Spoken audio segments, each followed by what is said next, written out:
ఇంకో పక్కన మీ ఊర్లో మీరు కూర్చొని ఎక్కడికి కావాలంటే అక్కడ పనిచేసే విధంగా వర్క్ ఫ్రమ్ హోమ్, మీ ఇంటి దగ్గరనే కూర్చుంటారు.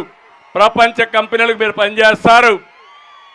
మీకు పొద్దుపోకపోతే బోరు కొడితే మండల హెడ్ క్వార్టర్లో వర్క్ స్టేషన్లు పెడతా, మంచి గార్డెన్లు పెట్టి అక్కడ పోయి పని చేసుకుని సాయంత్రం మళ్ళా మీ మోటార్ బైక్లో మీరు ఇంటికి వస్తారు. భవిష్యత్తులో మోటార్ బైక్ కూడా పెట్రోల్ అవసరంలా కరెంటుతోనే మోటార్ బైక్ ఛార్జ్ చేసుకుంటారు. మీ ఇంటి దగ్గరనే కరెంటు కూడా ఉత్పత్తి చేసుకుంటారు. సోలార్ ద్వారా ఇంటి దగ్గరనే కరెంటు ఉత్పత్తి చేసుకునే పరిస్థితి వస్తుంది. మీకు ఉద్యోగం వచ్చే వరకు 3,000 రూపాయలు ఇచ్చే బాధ్యత తెలుగుదేశం పార్టీ జనసేన తీసుకుంటాం. నిరుద్యోగ భృతి ఇస్తాం.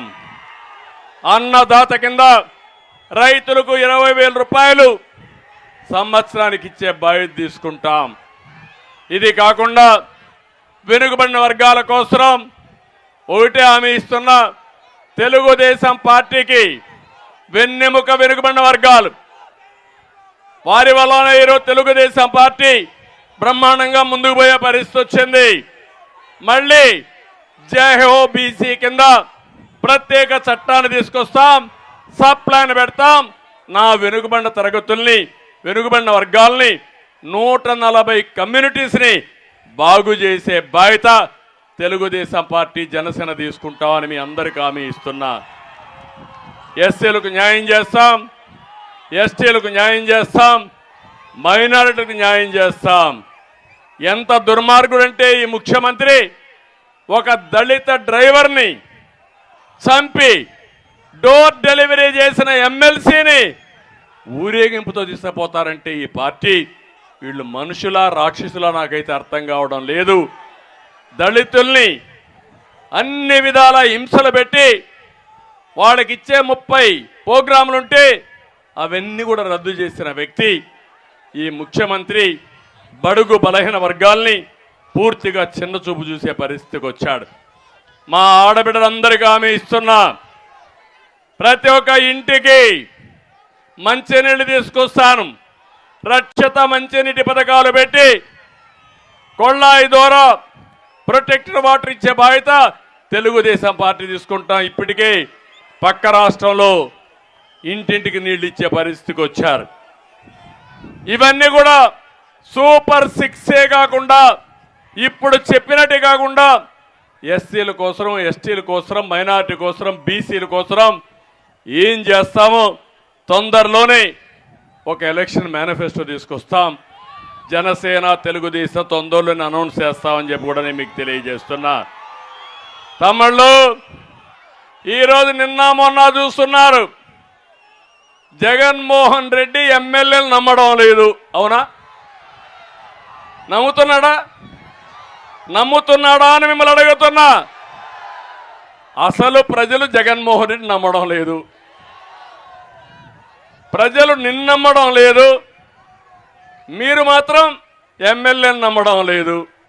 దీనికి ఏం చెప్పాలి నాకైతే అర్థం కావడంలా. రాష్ట్రం మొత్తం ఒకటే అంటున్నారు, ఆంధ్రప్రదేశ్ హేట్స్ జగన్, సైకో పోవాలి. ఇది నా నినాదం కాదు, ప్రజల నినాదం. అవునా కాదా అని మిమ్మల్ని అడుగుతున్నా. ఇప్పుడే ఈ మార్గం ఉన్నారంటే రేపు ఎన్నికల నోటిఫికేషన్ వస్తే వైఎస్ఆర్ కాంగ్రెస్ నాయకులు ఇంట్లో నుంచి బయట కూడా రాలేరు. వస్తారా అని మిమ్మల్ని అడుగుతున్నా. ఊర్లు ఒకటి అవుతాయా లేదా అని మిమ్మల్ని అడుగుతున్నా. కావాలా లేదా అని మిమ్మల్ని అడుగుతున్నా.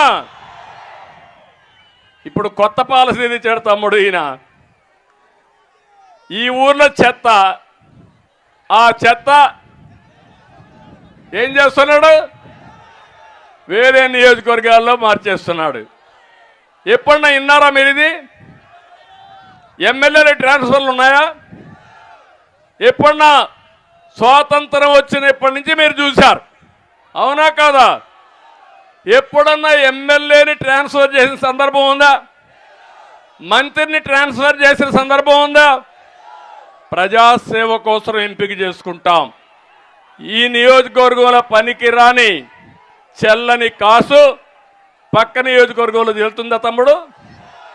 మీ ఇంట్లో చెత్త వేరే ఇంట్లో వేస్తే అది బంగారం అయిపోతుందా? నేను అడుగుతున్నా, ఇది జగన్ చేసిన పెద్ద తప్పులు. 5 ఏళ్లలో రాష్ట్రాన్ని లూటీ చేశాడు, ప్రజలకు ద్రోహం చేశాడు, వ్యవస్థను నాశనం చేశాడు.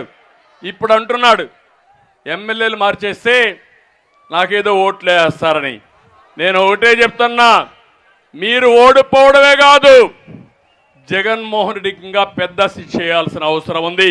మన జీవితాలు నాశనం కావడానికి, మన పిల్లల బ్రతుకులన్నీ పూర్తిగా నష్టపోవడానికి కారణం ఇతనేనని చెప్పి కూడా నేను మీకు తెలియజేస్తున్నా.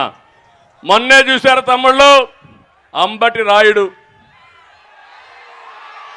ఒక క్రికెటర్, గుంటూరు జిల్లా, పాపం ఆశపడ్డాడు, తప్పు లేదు. జగన్ మాయగాడున్నాడు, మాయ చేశాడు, నీ గుంటూరు పార్లమెంట్ ఇచ్చేస్తా అన్నాడు, పోయి పని చేసుకోమన్నాడు. ఏం తమ్ముళ్ళు అంతవరకు బాగానే ఉందా? ఇంకొకరిని పిలిచి నీకు ఇస్తా అన్నాడు, ఆ పేరు నేను చెప్పను. దాంతో ఇతనికి అర్థమైపోయింది,